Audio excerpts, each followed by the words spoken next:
sayings that they use is very much interested in truth. And from my own experience, this is true. But I grew up in a culture where I was told what is the truth. I mean, we were told you don't have to think about the truth because we cannot know it. God had to tell it, and he has told it in his revelation. So should India not be more powerful, use its power to tell the world that this is not okay, actually, to enforce something which is not the truth? Because obviously there are two truths. Christianity says we have only the truth. Islam says, no, this is only the truth. So, and both of them put India down. They don't want that the world knows anything about India. So should India not stand up much stronger and tell them?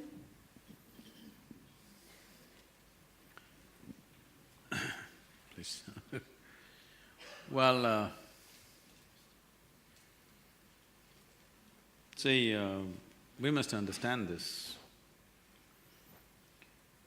Whatever we are calling a soft power of culture, spirituality, art, music, if you look at it, there is no nation on the planet which has as complex music systems as we have.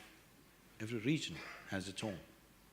And the complexity is so absolutely immense, how they use sounds and the mathematics involved in the sound making is too phenomenal. I'm saying this because we have a family full of artists and I'm constantly telling them, you're stuck in tradition. The very tradition which crafted these arts and sciences has become a trap. You have to step out of that. Otherwise, for example, Carnatic music is there. I'm telling you, if you pay enough attention to it, there's nothing more complex than that in the world in terms of arts. But it needs a cultivated audience. Somebody else who comes and sits here will get bored in the first 5 minutes, they'll want to leave. But if you do jing, jing, jing, jing, jing, everybody will sit because the body moves with it. So that cultivation has to happen means you have to step out of that container he was talking about. See, containers were created to protect the material that's inside. But if you create a container that you don't have a key to open, then you're not protecting it, you're imprisoning it. So right now, a whole lot of things like this are in India right now. We have things of tremendous value which we locked and kept for safety and we've lost the key. We don't know how to open the lock. It's right there, but it doesn't come out. So, about youth seeking truth, it's very natural for them, as you said. People have been told, this is the truth, this is a commandment. The best thing about India is this, even when the so-called divine entities came, they could not give us a commandment because Indians are full of questions. We were trekking in Tibet and we had people from over 40 countries and one Indian person who lives in United States stood up to ask a question and the question went on for over 8 minutes. Question inside a question, inside a question, inside a question, like that. All the other, Indians are okay, but the rest of the people are, what kind of question is this? Then I said, see, this is an Indian issue. We've spent thousands of years asking questions and questions and questions. We can make a question itself an hour long. Then one Chinese lady who was traveling with us, she said, yes, Sadhguru, I worked in United Nations for 23 years. Only Indians ask questions, nobody else asks questions. You just see Shiva came And he opened his mouth and his wife asked him a million questions.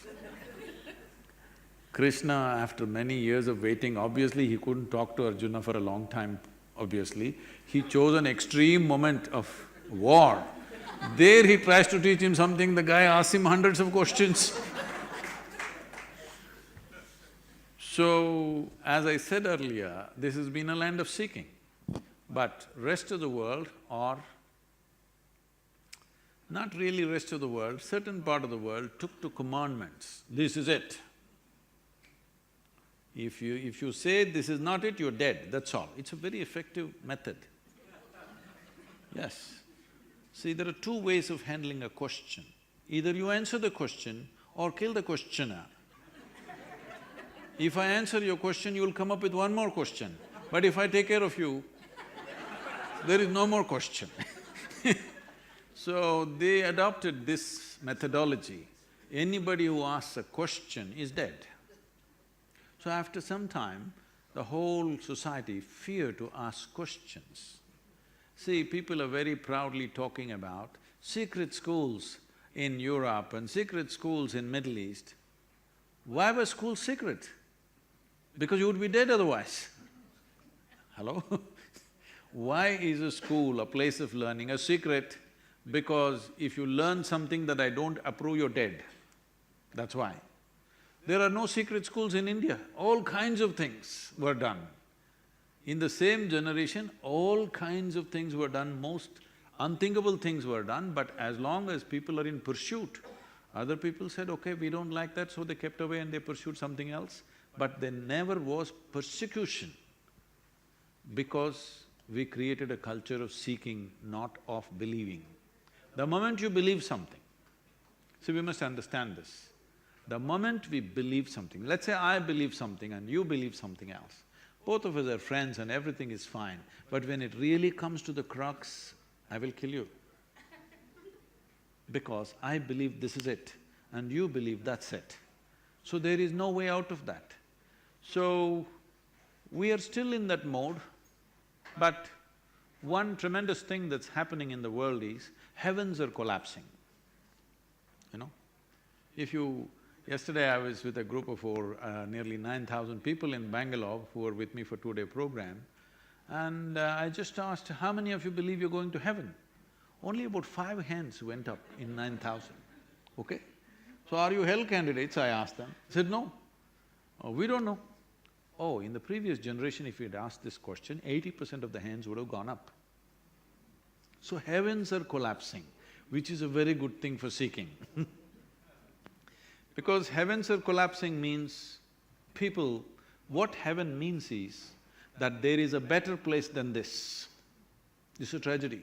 This is the worst thing that human beings have been, trained to believe.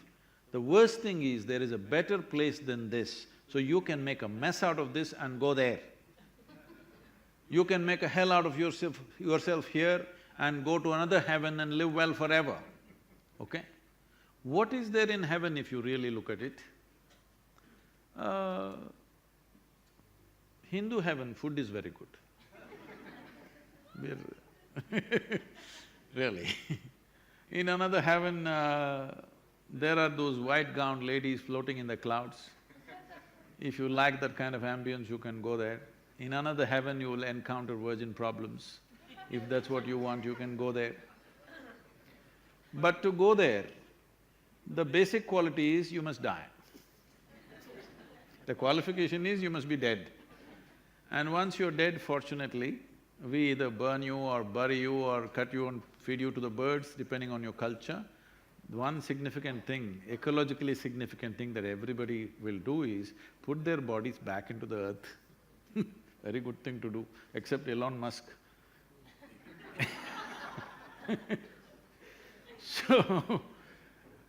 So you went to heaven, you don't have a body, you left your body here and went to heaven. Now what do you do with good food and virgins?